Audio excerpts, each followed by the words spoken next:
Hello everyone! Welcome back to my YouTube channel. So ayun, nagbabalik po tayo dito sa Brandine's Vlog. Sana magustuhan niyo po tong video na to. Enjoy watching!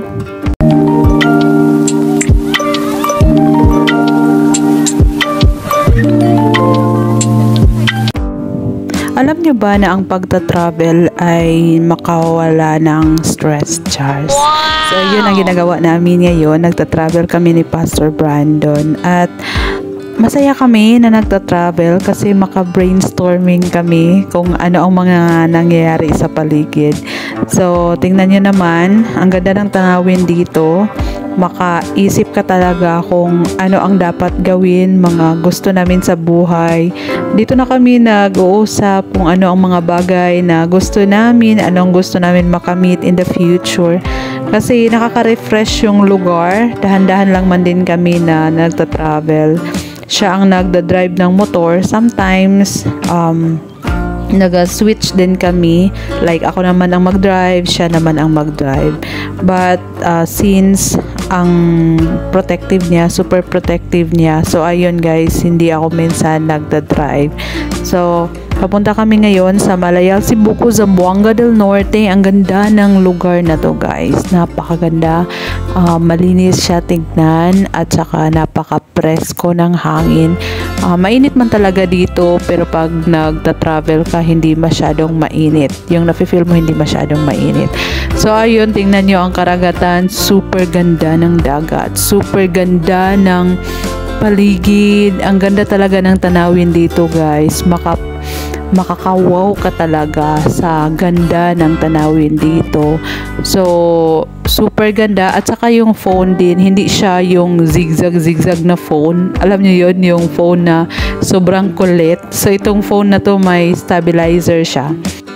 Kasi kung may stabilizer ang phone, ang ganda talaga sa feeling. Kasi ang outcome niya, parang naglalakad ka lang, charing. Parang drone lang siya, charot. So, ayun guys, papunta na kami again. Ito ang pinaka gusto ko sa lahat na nagta-travel kami. Yung hindi siya masyadong mabilis. Basta yung dahan-dahan lang. But, ano lang, medium charge.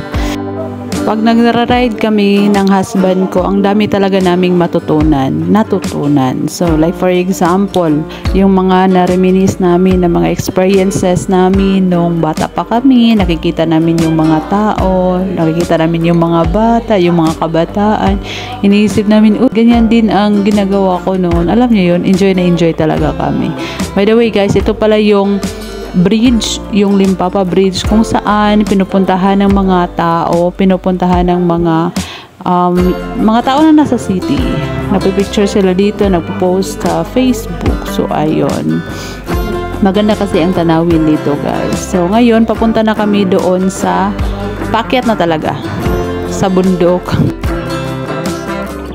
Mostly, ang daanan dito ay may paakyat, may pababa. Parang buhay lang din, no, na sometimes may ups and downs tayo sa buhay. May mga problema na darating, may mga blessing na darating, may mga bagay na hindi natin ini-expect na darating sa buhay natin. So, ganyan talaga ang buhay. So, ihambing ko siya sa daanan dito papuntang Malayal. May paakyat, may pababa na naman. So, ngayon may pera kami, bukas na naman wala. So, parang ganun lang ang life.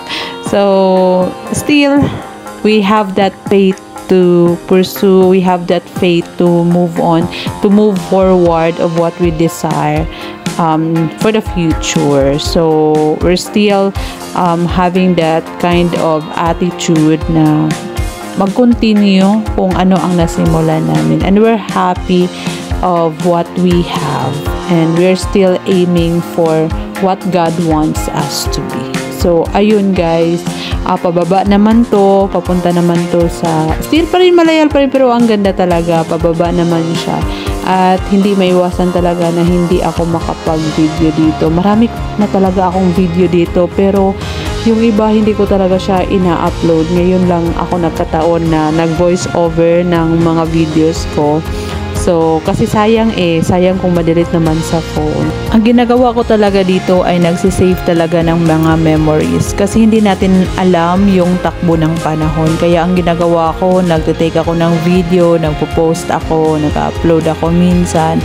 Pero, ayun nga, kailangan nating i-enjoy yung buhay kung ano ang meron tayo ngayon. Kasi yun na ang ginagawa namin. Kung anong meron ngayon, binibigyan namin ng pansin, binibigyan namin ng halaga. Like for example, yung time with each other na kailangan namin sa isa't isa as husband and wife, as married couple. So, yun ang mga ginagawa namin. Ewan ko sa iba, pero para sa akin, maganda talaga yung may time kayo to each other. I think yun ang pinaka the best na nangyari sa buhay namin. Kaya pag may mga magandang view na pinupuntahan namin, picture tayo, video tayo. So may mga post din ako noon na nagta-travel, may post din ako nang umuwi ako doon sa amin. So enjoy na enjoy kami, kaya tinitingnan namin ngayon parang nakauwi lang ako. Pag tinignan ko yung mga videos ko dito sa YouTube, parang nakauwi lang ako. Like for example, nung nakauwi ako, so may mga videos ako noon, pinost ko dito sa YouTube. So tinitingnan ko siya, nakaka-miss talaga. Parang ang saya, ang ganda, parang gusto ko talaga bumalik doon sa amin. So nakikita ko yung bahay, nakikita ko yung mga tao, nakikita ko yung daanan papunta doon sa amin, at sometimes nare-realize ko din na maganda talaga na mag-visit sa family, maganda talaga na mag-visit sa lugar kung saan doon ako lumaki. May daanan para dito na mahirap sa unahan, so tingnan nyo yan. Ako naglalakad, itong kasama ko siya nag-drive na lang sa motor mag-isa. Ayoko kasi na madisgrasya kami dyan sa daan, ang hirap kaya. So ayun, dito kami nung last time na putulan ng kadena, so nawala yung lock niya, so kailangan kong maglakad talaga dito. Sabi pa nga nila, prevention is better than cure daw, kaya yun ang ginawa ko. Ito lamang talaga yung part na kalsada na kailangan ko talagang maglakad. So, hindi man gaano kaganda yung motor namin. So, may part doon na sadyang ang bilis niyang masira pag loaded siya.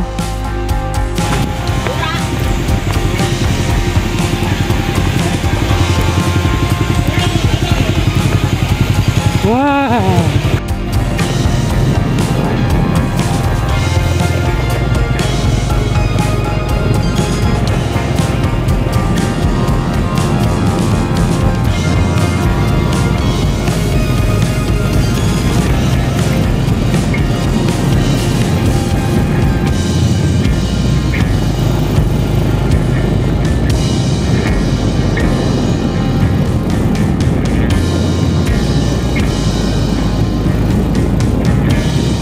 Tadang, nakarating na kami.